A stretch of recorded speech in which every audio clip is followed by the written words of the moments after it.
হাবিবা, দাঁড়িয়ে না।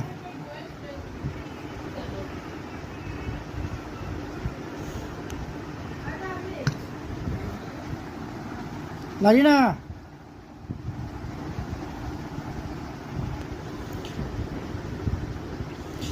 এইমাত্র আমাদের গাছ থেকে এই আমটি পড়লো তুফানে। এখন নিয়ে আসলাম, এনে দেখি পেকে গেছে।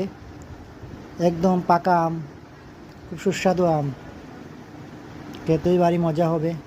পেকে গেছে, জন্য এটা পড়ে গেছে, বাতাস দিয়েছে আর পড়ে গেছে। রাতে তুফান দিলে আম পড়ে, কিন্তু আম পাওয়া যায় না, চুরি হয়ে যায়। আজকে আমটাকে নিয়ে আসলাম।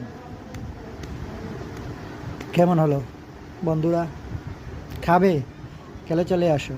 এই আমটা অনেক মিষ্টি, সুস্বাদু।